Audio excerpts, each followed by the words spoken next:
Hai guys, dengan saya Eva Inzu untuk YouTube channel Inzu Bukutopia.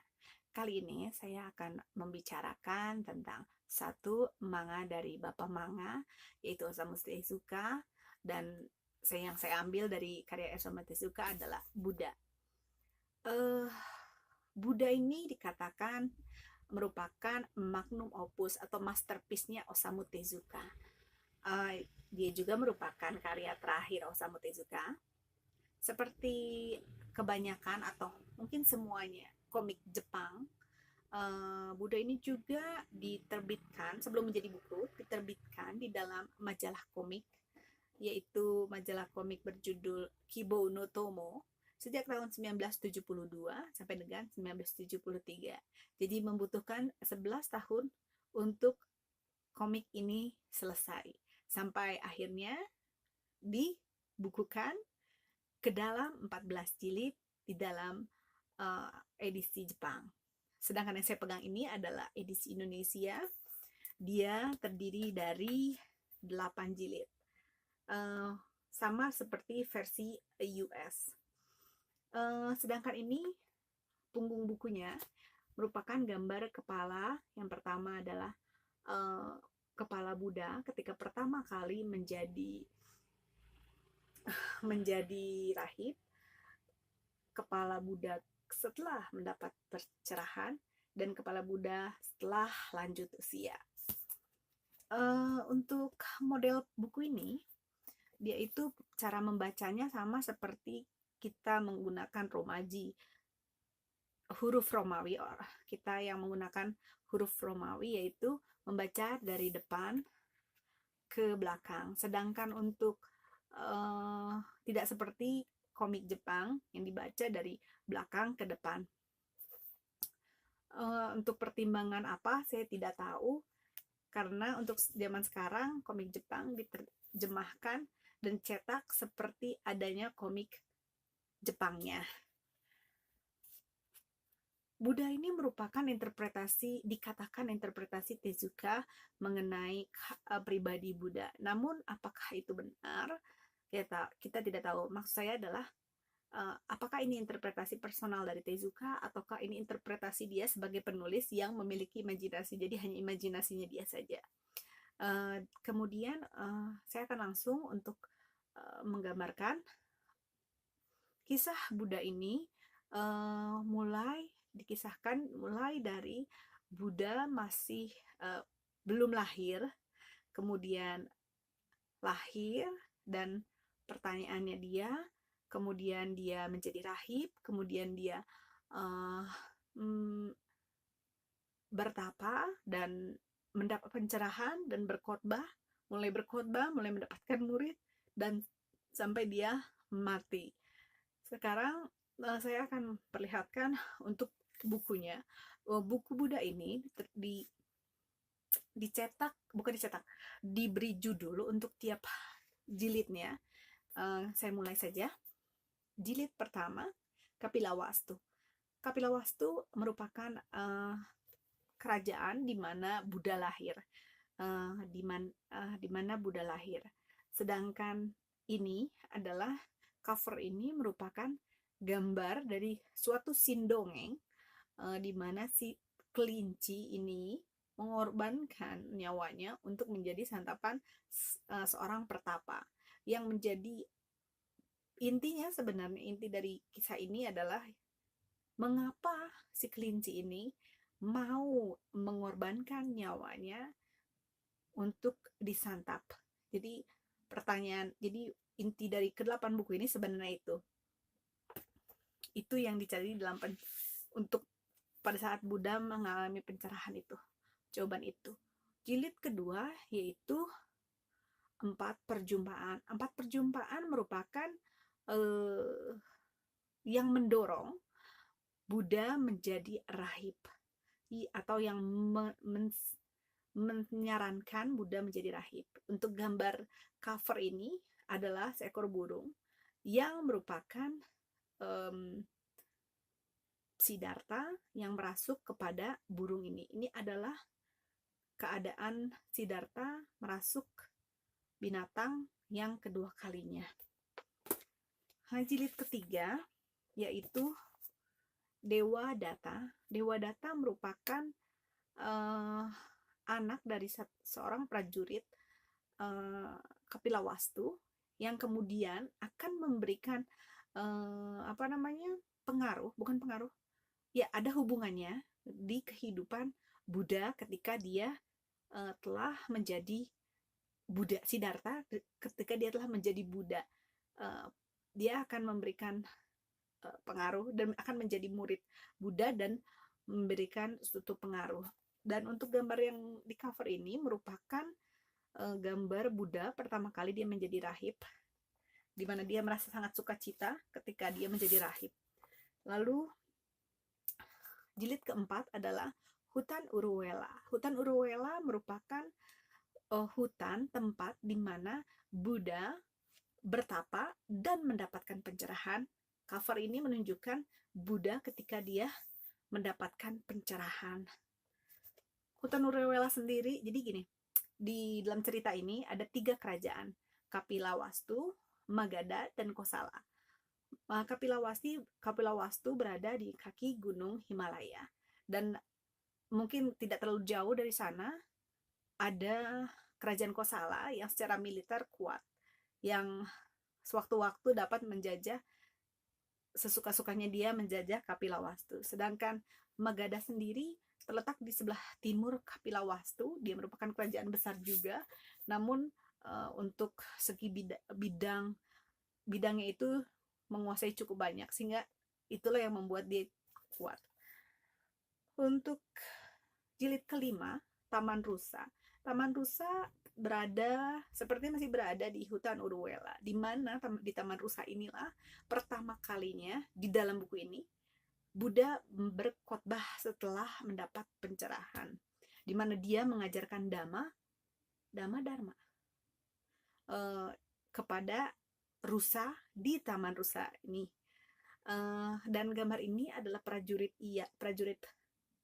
Kosala, yaitu Iyatala. Dia adalah seorang raksasa yang kemudian dengan suatu sebab dia bertemu dengan Buddha yang mengubah hidupnya. Kemudian jilid ke-6 adalah Ananda. Ananda ini juga merupakan saudara tiri dari yang tadi Dewa Data, yang juga memberikan pengaruh di kemudian pada Buddha dan pengajarannya, sehingga ada satu jilid untuk menjelaskan siapa Ananda dan kisah hidupnya. Dan gambar ini adalah gambar kuil api, di mana Buddha bisa dikatakan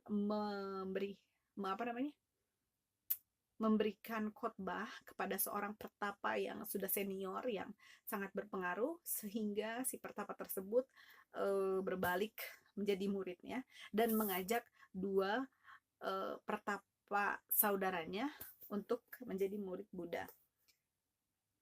Dan jilid 7 berjudul Pangeran Ajatasattu. Pangeran Ajatasattu merupakan anak dari Raja Bimbisara, raja yang memerintah di Magadha saat itu. Ini merupakan gambar cover ini adalah Ajatasattu bersembunyi di batang pohon, di mana dia hendak memanah Buddha, dan memang dia berhasil memanah Buddha. Di sini dengan alasan apa? Karena dia tidak suka ayahnya berlutut di depan Buddha. Dan jilid ke-8 berjudul Jetawana. Jetawana merupakan kuil yang dibangun di kerajaan Magadha. Disebut Jetawana karena Jeta itu merupakan anak dari Jetawana kuil yang didirikan di kerajaan Kosala. Sedangkan Jeta sendiri merupakan diambil dari nama putra mahkota kerajaan Kosala yang memberikan tamannya kepada seorang saudagar yang ingin membangun kuil untuk Buddha. Sedangkan ini, gambar cover ini adalah Ini tangan Buddha dan ini tangan Brahma. Ini adalah ketika Brahma mengulurkan tangannya untuk mengambil tangan Buddha untuk mengajaknya menjalani kehidupan setelah mati. Jadi begitu untuk bukunya sendiri. Sedangkan perlu saya tekankan lagi, ini bukanlah buku agama. Apakah ini sesuai dengan pribadi Buddha? Sesungguhnya saya katakan, saya yakin walaupun saya belum pernah membaca tentang Buddha, tidak. Ini mungkin bahkan jauh dari sesungguhnya. Ada beberapa poin yang akan saya sebutkan kembali dari Wikipedia. Adalah di dalam buku ini, orang yang bernama Dewadatta di jilid yang saya sebutkan tadi, jilid 3, dikatakan merupakan anak dari Satria Sakya, Satria Kapilawastu. Sedangkan sesungguhnya disebutkan dalam Tripitaka bahwa Dewadatta ini adalah kakak dari Yasodhara, istri Siddhartha. Yang kedua adalah di dalam buku ini dikatakan, saya tidak akan menyebutkan itu karena sesungguhnya dalam buku ini maupun Tripitaka dikatakan Buddha memang mengalami pencerahan, bertapa di hutan Uruwela, memang tidak sampai 7 tahun. Tidak sampai 7 tahun ya. Kemudian selanjutnya adalah dikatakan bahwa Siddhartha menjadi Buddha. Di dalam Buddha ini dikatakan dia menjadi Buddha karena anugerah dari Brahma. Namun dalam Tripitaka Siddhartha menjadi Buddha karena dirinya sendiri. Kemudian selanjutnya adalah di dalam buku ini ada adegan dia menghidupkan orang yang sudah mati. Tetapi dalam Tripitaka Buddha tidak pernah menghidupkan orang yang sudah mati karena menurutnya itu tidak ada gunanya.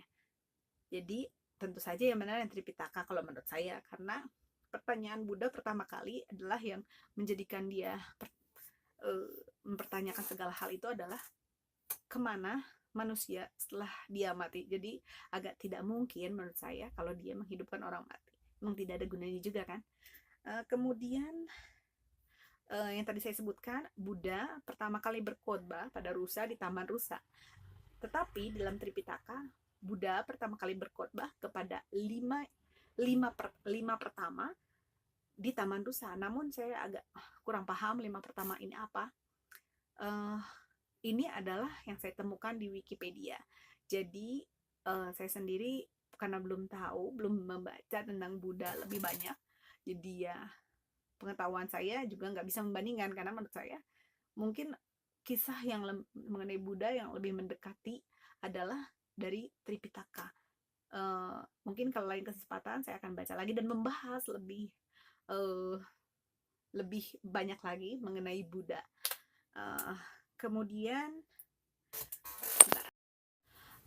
sedangkan menurut pendapat saya sendiri, untuk buku Buddha ini gimana ya, saya lebih suka Tomboy karena biasanya Tezuka itu menggerakkan hati saya, walaupun saya cuma membaca beberapa jilid Tomboy. Namun untuk Buddha ini saya nggak begitu tergerak dan ceritanya itu nggak membuat saya mellow. Namun karena saya suka baca komik, ya saya menikmati membaca ini. Sedangkan untuk interpretasi Buddha sendiri, ini jauh dari yang saya harapkan. Saya akan mencoba mencari lagi untuk Buddha yang agak-agak cocok. Mungkin itu aja untuk saya membahas tentang Buddha. Silahkan subscribe di YouTube channel Inzu Bukutopia, klik subscribe dan nyalakan tombol bell di sebelah subscribe tersebut, sehingga kalau ada notifikasi dari channel seperti video baru bisa langsung diberitahukan melalui notifikasi tersebut. Serta jangan lupa kalau suka videonya silahkan share, dan mungkin ada masukan silahkan komen atau email kita di inzubukutopia@gmail.com. Dan ada masukan untuk membahas apa? Silakan. Saya akan membahas mengenai lebih banyak lagi komik, lebih banyak lagi novel grafis, lebih beragam lagi, lebih bervariasi lagi. Sampai jumpa lagi.